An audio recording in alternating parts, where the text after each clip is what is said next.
Olá, direto da redação do jornal O Diário de Teresópolis, atualizando a situação do nosso município, principalmente em relação a essa preocupante pandemia do novo coronavírus.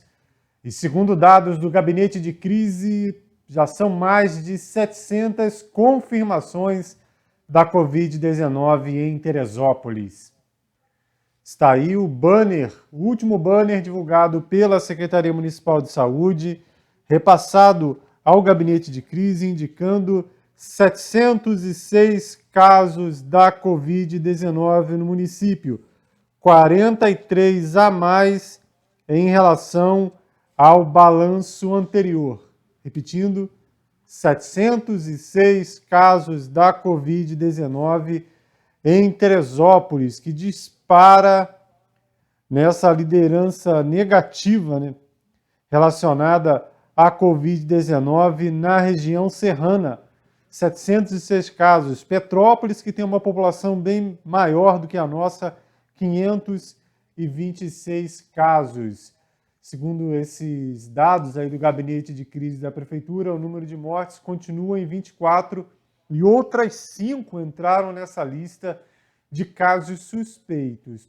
Porém, agora há pouco o Estado do Rio, a Secretaria de Estado de Saúde, atualizou os números, informando que já são 25 mortes em Teresópolis. Também continua alto o número de internações, 56 internações, 36 nos leitos clínicos e nos leitos de UTI, 20, ou seja, todos os leitos de UTI ocupados novamente. A informação da Prefeitura, obtida ontem com exclusividade pelo Jornal O Diário, é que nos próximos dias serão abertos mais 9 leitos no HCT.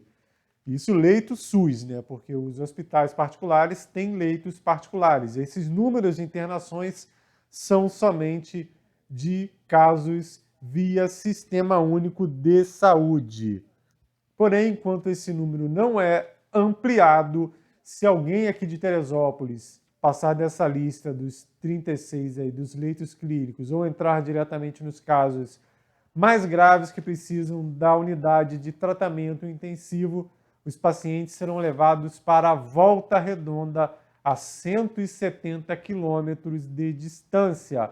Lembrando que a ampliação desse número de leitos é um dos pilares para que aconteça a liberação gradual do comércio a partir da próxima semana. Ou seja, é para ontem a ampliação desses leitos. Além da preocupação com a economia, logicamente, primeiro preocupação com a vida, com a saúde. Então é para ontem a ampliação do número de leitos. Em Petrópolis são mais de 100 leitos só de UTI. Aqui são 20, previsão de mais 9, 29, e o número de leitos clínicos totais, número total, 43.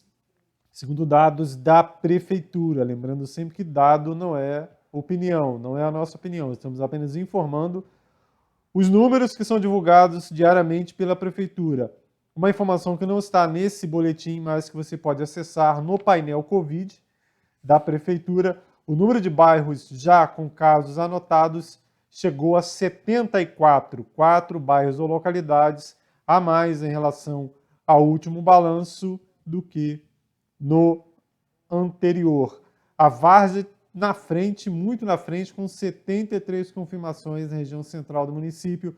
Depois Alto com 42, né? Várzea 73, Alto 42, Agriões 37 e depois a Barra do Imbuí com 35. Em relação a localidades do interior, Santa Rosa continua na frente com 28 confirmações para a Covid-19.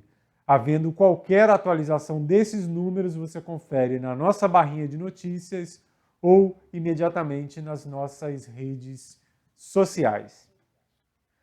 E nesta quarta-feira, a equipe do INEA, lotada no Parque Estadual dos Três Picos, realizou mais uma etapa de higienização no condomínio Parque Hermitage. Na semana passada, mostramos aqui o pessoal do INEA fazendo essa limpeza, essa desinfecção nas ruas e áreas comuns do Parque Hermitage, né, que tem 7 condomínios, e agora o pessoal do Parque Estadual dos Três Picos, dando a sua contribuição para tentar diminuir a contaminação do novo coronavírus, começou a fazer a limpeza dentro das áreas lá dos pátios dos condomínios, das áreas de lazer de cada condomínio do Parque Hermitage, que fica na zona de amortecimento da Unidade de Conservação Ambiental, no Parque Estadual dos Três Picos. O trabalho foi acompanhado pela gestora da Unidade de Conservação, a engenheira ambiental Maiara Barroso. Participaram desse trabalho equipes aqui da cidade, equipes de guarda-parque aqui de Teresópolis, lotados aqui no município, e também parte do pessoal que fica no Paraíso, Estação Paraíso, contribuindo com essa limpeza de vias públicas. Falando nisso, serviço de extrema importância, desinfecção, visto que o vírus pode ficar no asfalto, pode ser trazido pelos carros, pelas pessoas, aí nos sapatos, chinelos, etc. A gente lembra que lá no começo dessa pandemia, lá atrás, quando Teresópolis começou a fechar estabelecimentos comerciais, proibiu aulas, suspendeu as aulas, a prefeitura realizou esse serviço em alguns bairros, região central, São Pedro, Santa Cecília, também esteve em localidades do interior, mas isso foi só lá naquele primeiro mês, entre o final de março e o começo de abril. Desde então, não vimos mais esse serviço que era realizado no veículo da Secretaria de Defesa Civil com equipes das Secretarias de Agricultura e Serviços Públicos. Fica a dica para o governo municipal. E nesse momento, onde ficar em casa é a principal recomendação para tentar diminuir a contaminação, o INSS reforçou o atendimento remoto. Com as agências do INSS fechadas em todo o país por causa da pandemia de Covid-19, os serviços de atendimento presencial e perícia médica federal foram suspensos. O governo federal garante que os segurados não vão ficar sem os benefícios e, para isso, facilitou o processo para que o trabalhador faça o requerimento do auxílio-doença sem sair de casa, pela internet.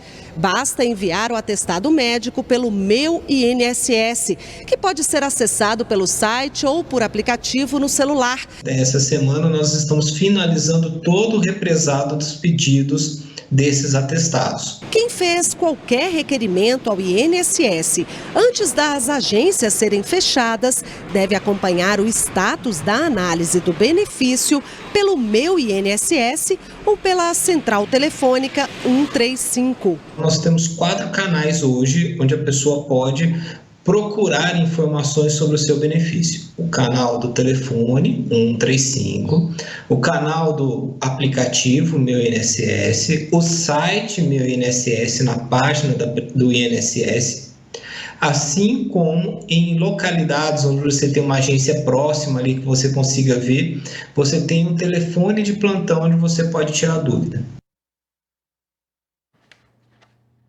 A Arquidiocese do Rio de Janeiro anunciou que vai manter as igrejas fechadas. No caso do Rio, o prefeito Marcelo Crivella liberou as igrejas, tanto católicas quanto evangélicas, para realizarem aí as suas solenidades, aí, as suas missas e cultos. Porém, a Arquidiocese do Rio de Janeiro disse que vai manter as celebrações somente à distância, e realizou uma reunião com bispos, auxiliares e vigários responsáveis pelas regiões da diocese, orientando que os templos continuem fechados para as celebrações, abertos apenas para orações, e que essa decisão deve ser acompanhada por outras arquidioceses, entre elas a que compõem as igrejas aqui do município, as igrejas católicas do município. Em mensagem aos fiéis, o arcebispo do Rio de Janeiro, Dom Orani Tempesta, disse que essa reabertura dos templos religiosos vai ocorrer em um momento oportuno. Abre aspas. Temos preocupação com a vida humana e espiritual. Queremos bem às pessoas e, por isso, queremos ajudar para que se convertam cada vez mais à fé cristã, mas que tenham saúde. Fecha aspas. O cardeal informou ainda que nessa reunião já iniciou, né, uma discussão sobre os protocolos que serão trabalhados pela Arquidiocese quando acontecerem as celebrações presenciais. Falando em reabertura, a previsão, né, de uma reabertura gradual do comércio a partir da próxima terça-feira, dia 2, se houver uma redução do número de casos confirmados, né, resultado desse rodízio de CPF, né, quase 2 semanas já, e o número sobre esse primeiro momento só sai na semana que vem.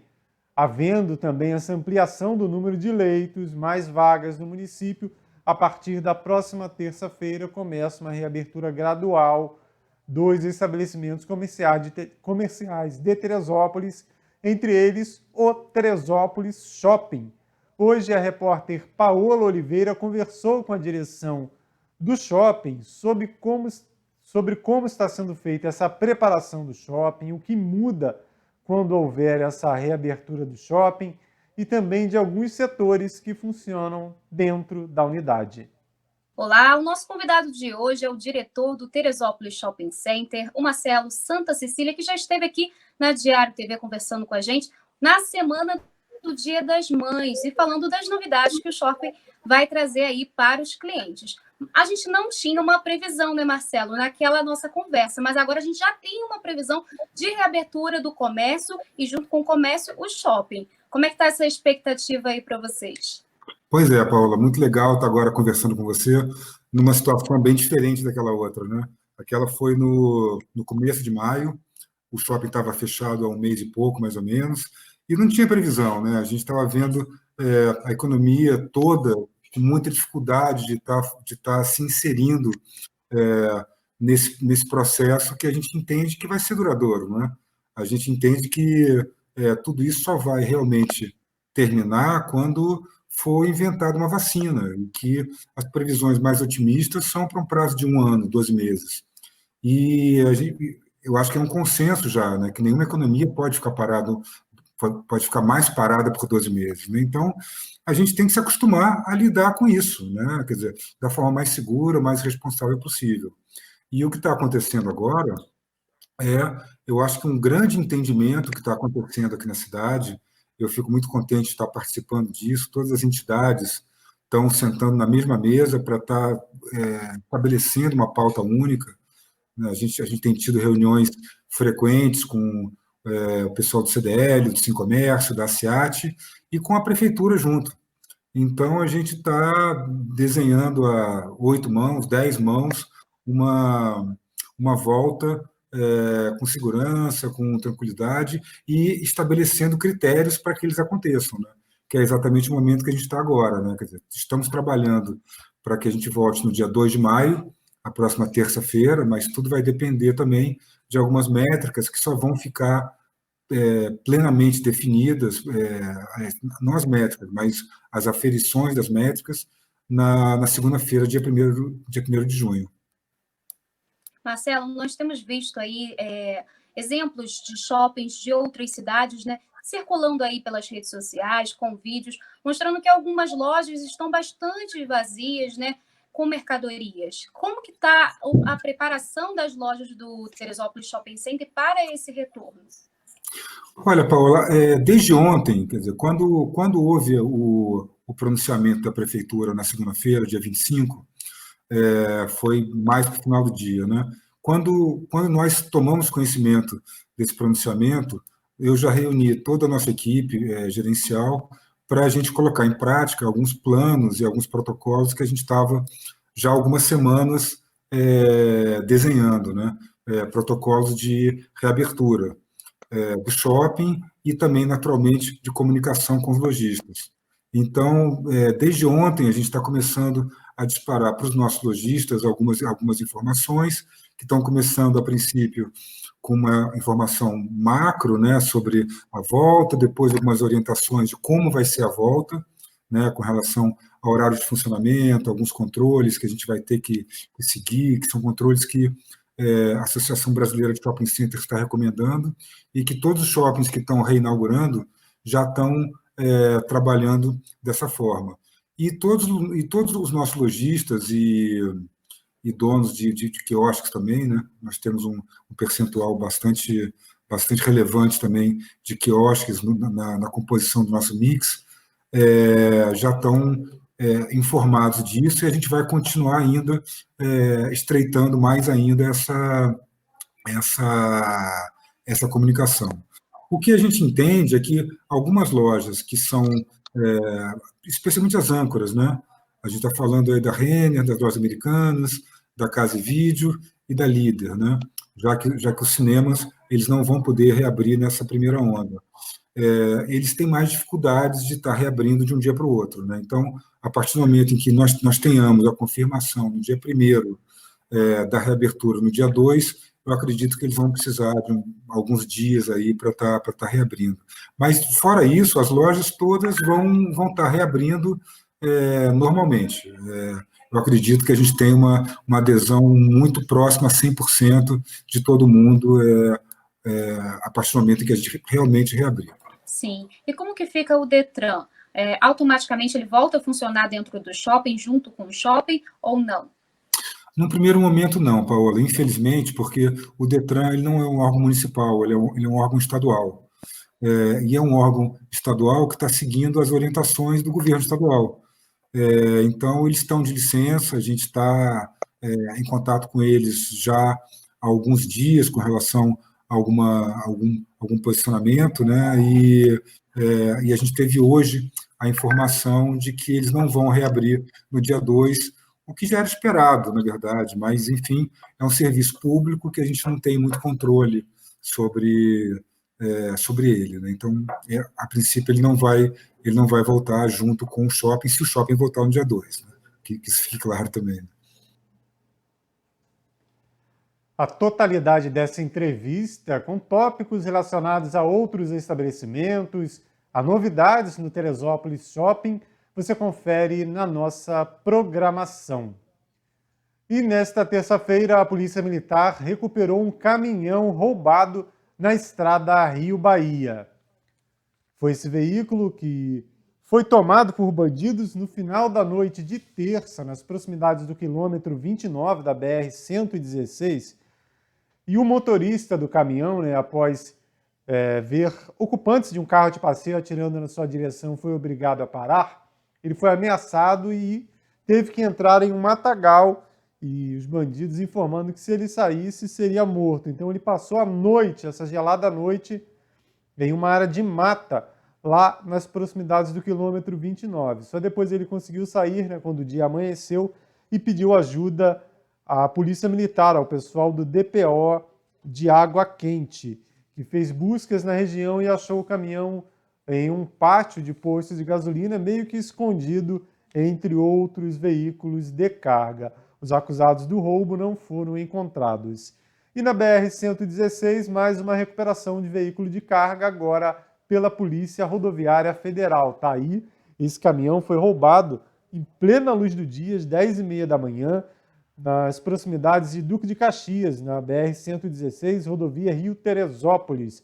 2 homens, dois carros, com vários ocupantes, renderam o motorista do veículo que transportava gás e o abandonaram logo à frente. Ele conseguiu acionar a PRF, que iniciou buscas, fez perseguição a esse veículo de carga, consequentemente um veículo lento por conta de todo esse material, e os bandidos, um deles que estava no caminhão, depois que parou, saiu correndo, pulou uma das muretas ali da pista e acabou atropelado e morreu no local. O veículo foi recuperado, encaminhado para a delegacia de Campos Elíseos, com essa carga avaliada em R$80 mil e entregue ao proprietário.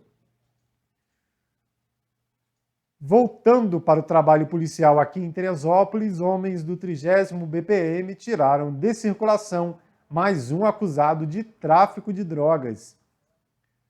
E foi novamente no bairro do Rosário, uma das divisões do populoso São Pedro, que tem registrado o maior número de ocorrências do tipo. No fim de semana foi no Perpétuo, 400 pinos de cocaína. Agora no Rosário, 348 pinos de cocaína e 177 embalagens com cannabis sativa, popularmente conhecida como maconha. A polícia recebeu a informação que toda essa carga e todo esse material seria distribuído entre os bairros do Rosário, Perpétuo e Pimentel. Qualquer informação que possa auxiliar no trabalho da polícia pode ser passada anonimamente para os telefones 190 2742 7755 e 998 17 7508. Esse último número é o WhatsApp, inclusive. Repetindo, 998 17 7508 é o WhatsApp do quartel do 30º Batalhão de Polícia Militar. Na edição anterior do boletim, mostramos aqui a imagem do termômetro, de um dos termômetros aí da Avenida Lúcio Meira, marcando 11 graus, isso na segunda-feira.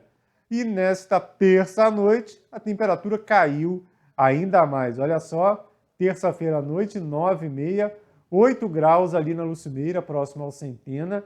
A gente sabe que, logicamente, esse termômetro não é fiel, a temperatura deve estar um pouquinho acima disso aí, se está marcando 8, deve estar 10, 11, mas mesmo assim, muito frio, isso faltando aí cerca de um mês ainda para o início do inverno. 8 graus, 9h30 da noite, e quando o dia amanheceu hoje, lá na Barra, marcando 3 graus, no Subirbo também 3 graus, imagens que sempre fazem sucesso nas redes sociais, porque o tempo frio tem tudo a ver com a nossa Teresópolis. Agora, olha só as imagens feitas em Serra do Capim pelo internauta Marcos André Pinto. Olha isso, Serra do Capim, dia amanhecendo, cena de filme, filme de suspense. E olha só como ficaram as plantinhas em Serra do Capim na manhã desta quarta-feira, desta gelada quarta-feira. Olha isso, Teresópolis. Lembrando os bons tempos de frio em Teresópolis, Fazia tempo que não tinha tanto frio aqui na cidade. Isso em Serra do Capim, lá na estrada Rio-Bahia. Aqui na região central faz um pouquinho menos frio do que isso aí, mas a gente já dá para ter uma ideia de como deve ser, seguindo a tendência de como deve ser o inverno em Teresópolis. Se você fez alguma imagem, registrou o termômetro, fez alguma imagem desse tipo aqui nesses dias frios, ou pode fazer, ainda tem previsão de muito frio até o fim de semana pelo menos, mande aqui para a redação do Jornal Diário, 98136-6050 ou 2742-9977, que também é WhatsApp, também funciona como WhatsApp na redação do jornal O Diário de Teresópolis e Diário TV. Bom, hoje no Facebook abrimos uma enquete sobre a taxa de iluminação pública, porque com muita gente em casa, home office, as crianças estudando em casa também, aumenta o consumo de energia elétrica e a cobrança da tarifa de iluminação pública, essa taxa de iluminação, ela é baseada no valor da conta, ou seja, se a conta aumentou, você paga mais taxa, mais pela taxa de iluminação pública. E quem fica feliz é o governo municipal. Fizemos essa enquete aí, se o valor da taxa de iluminação pública aumentou. Já tínhamos aqui vários exemplos desse aumento na tarifa de energia elétrica, a tarifa de contribuição da iluminação pública, mesmo com tantas ruas às escuras. E está aí mais de 100 comentários e você ainda pode participar, E vamos cobrar mais uma vez sobre quanto a prefeitura, Apesar de ser um dinheiro nosso, a gente paga aí, muita gente acha que vai para a Enel, mas não vai, Muita gente, vai para a Enel, não, a Enel só cobra na conta, mas o dinheiro vai para a prefeitura. E apesar de dezenas de pedidos feitos aqui pela reportagem do Jornal Diário, a prefeitura não informa quanto arrecada por mês com a taxa de iluminação pública. Alô, vereadores, está hora de trabalhar um pouquinho nesse sentido, Quanto que a prefeitura recebe por mês só com iluminação pública? E agora, com muita gente em casa fazendo home office, trabalhando em casa, estudando em casa, vendo série, televisão, computador, celular, tudo puxando energia elétrica, a tarifa vai lá em cima, Então, os cofres públicos aqui da Prefeitura de Teresópolis é que acabam ficando mais gordinhos. Enquanto os nossos aí vão esvaziando, os nossos porquinhos, lá o cofre da Prefeitura só engorda cada vez mais com a taxa de iluminação pública. Essas e outras notícias você pode ver em nosso site, netdiario.com.br. Lá você se cadastra, recebe a versão digital do jornal O Diário e também pode acompanhar o nosso trabalho nas redes sociais, Facebook, Instagram e YouTube. Não esqueça de assinar o nosso canal, o canal da Diário TV lá no YouTube. Já são mais de 30 mil inscritos no canal da Diário TV, só lá no YouTube. Você também pode assinar, se inscrever e receber toda a nossa programação, inclusive ao vivo. Fechando esse boletim de hoje, algumas imagens das nossas belas árvores, além das unidades de conservação ambiental. Em vários pontos da cidade, da zona urbana, aquelas que resistiram às podas, aí sempre estão embelezando o nosso município. Imagens essas feitas em diferentes estações do ano.